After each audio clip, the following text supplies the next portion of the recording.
Il était presque 9h30. J'étais resté travailler un peu plus tard que d'habitude dans le magasin où j'étais employé depuis un peu plus d'un mois.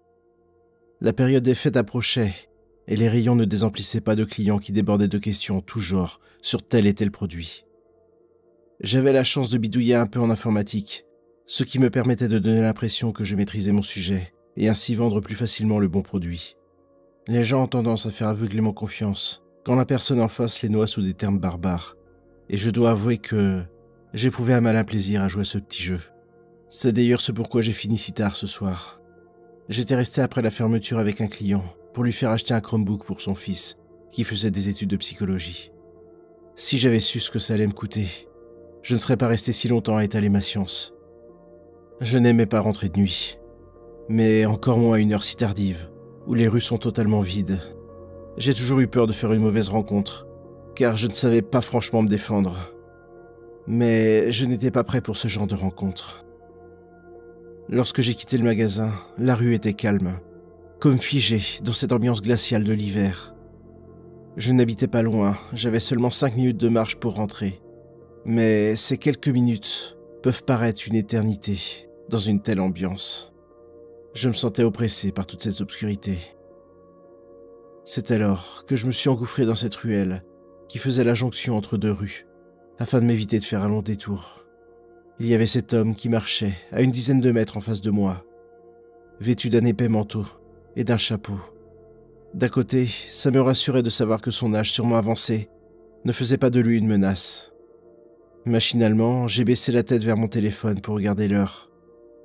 Il était désormais 21h37.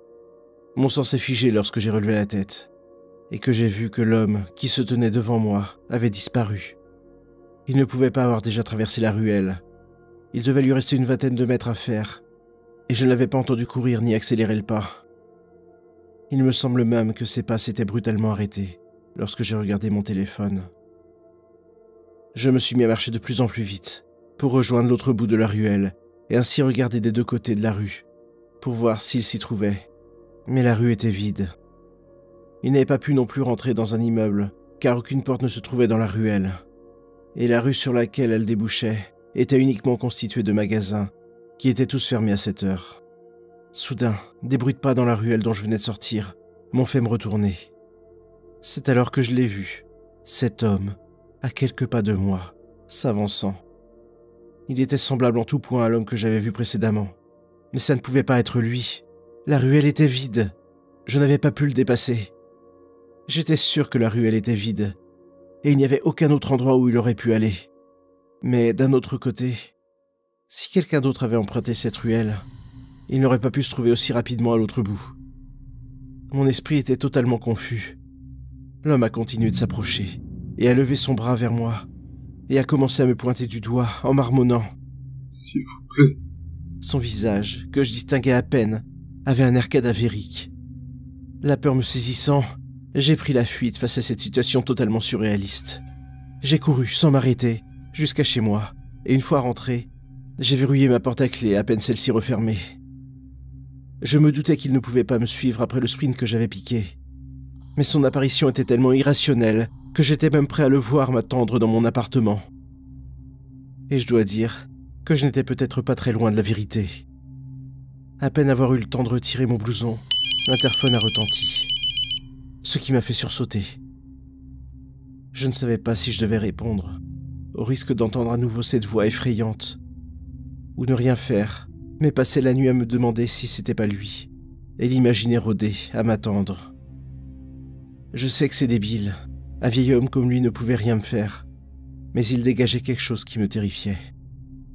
Surtout que je m'expliquais pas comment il avait pu disparaître et réapparaître.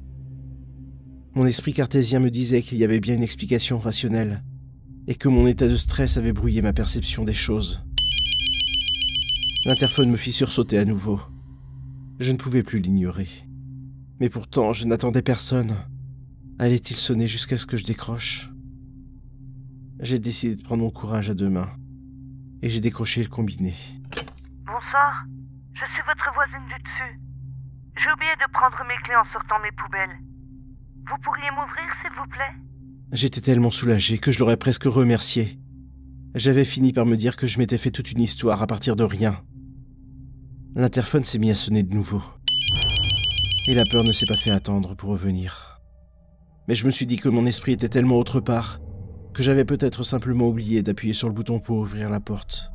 J'ai donc décroché à nouveau, prêt à m'excuser. Et c'est là que je l'ai entendu.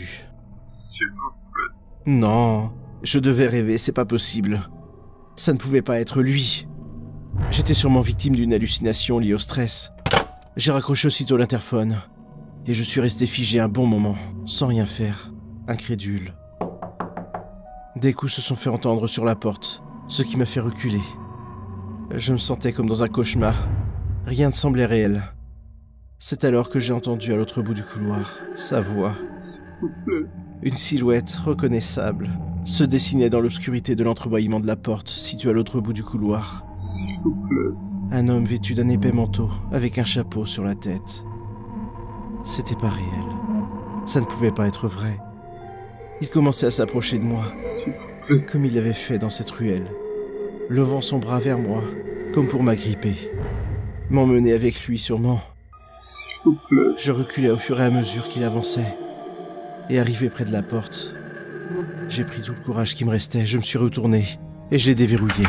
J'ai senti sa main sur mon épaule au moment où je saisissais la poignée. Non. Et j'ai ouvert la porte d'un coup sec. C'est alors que j'ai vu ma voisine du dessus, qui se tenait sur le pas de ma porte, me coupant dans ma lancée. Jeune homme, vous tombez bien. J'étais en train de préparer à manger, mais il me manque. Madame, c'est pas le moment. Il y a cet homme dans... Je n'ai pas eu le temps de finir ma phrase, que j'ai senti une douleur dans la poitrine. J'ai baissé mon regard, et j'ai vu que ma voisine avait planté un couteau au niveau de mon cœur. Il me manquait justement le principal. De la viande bien tendre. Je me suis écroulé sur le sol, et j'ai commencé à avoir trouble. J'entendais la voix du vieillard se lamenter au-dessus de moi. Pourquoi vous m'avez pas écouté? Je ne distinguais plus que des formes. Je ferai bien attention la prochaine Les sons fois que je commençaient à se faire de descendrai plus en plus poubelles, sourds, entendu, s'amenuisant Les gens sont aussi fermement jusqu'à critiques sur ce mode. disparaître.